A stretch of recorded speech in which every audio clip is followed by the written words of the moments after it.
जय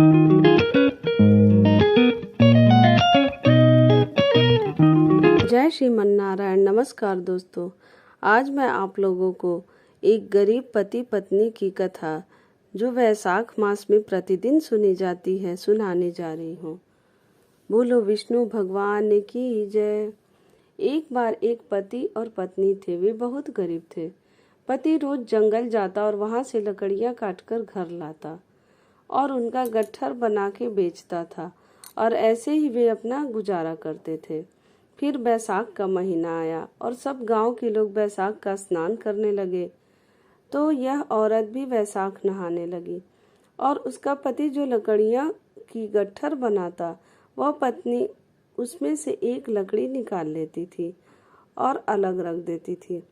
वह स्नान करके आती तो आंवला, पीपल और पथवारी सबकी पूजा करती तथा सुनती थी। ऐसा करते करते बैसाख माह पूरा हो गया। पत्नी ने रोज बचाई हुई लकड़ी का एक गट्ठर बनाया और भगवान श्री हरिनारायण का नाम लेकर बेचने नगर में निकल पड़ी। भगवान श्री हरिनारायण की कृपा से वह लकड़ियों का गट्ठर चंदन का हो गया। जब वह राजा के महल के आगे से गुजर रही थी तो उन लकड़ियों की खुशबू पूरे महल में फैल गई। राजा को जैसे ही खुशबू आई तो उन्होंने द्वारपालों से पूछा, ये चंदन की लकड़ियों की खुशबू कहाँ से आ रही है? द्वारपाल बोले, महाराज, एक औरत चंदन की लकड़ियों का गट्ठर बेच रही है, उसमें से ही ये खुशबू आ रही है। राजा ने उनसे कहा, उसे महल में ले आओ। चंदन की लकड़ियों का गट्ठर देखकर राजा ने पूछा, इन लकड़ियों की क्या कीमत है?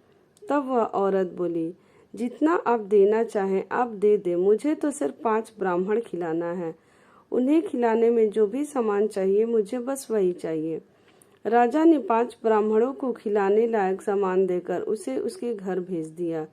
उस लकड़हारे की पत्नी ने 5 ब्राह्मणों को भोजन कराया। भोजन करा के उन्हें दक्षिणा दी और ब्राह्मणों से आशीर्वाद लिया। इधर पति का लकड़ियों का गट्ठर उस दिन नहीं बिका और उसके घर आने में देर हो गई। उधर ब्राह्मण और भगवान श्री हरिनारायण के आशीर्वाद से उसकी झोपड़ी महल में बदल गई। रसोई में 56 भोग पकवान तैयार हो गए।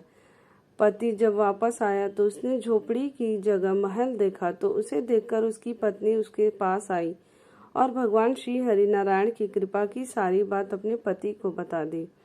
दोनों पति पत्नी ने साथ में भोजन किया और उस महल में सुखपूर्वक रहने लगे और भगवान नारायण की पूजा करने लगे। जो भी व्यक्ति इस कथा को वैशाख माह में सुनता है उस पर श्री नारायण विष्णु भगवान की कृपा बनी रहती है। बोलो विष्णु भगवान की जय। अगर आपको मेरी यह कथा अच्छी लगी हो तो मेरे चैनल को लाइक करें, सब्सक्राइब करें, शेयर करें और कमेंट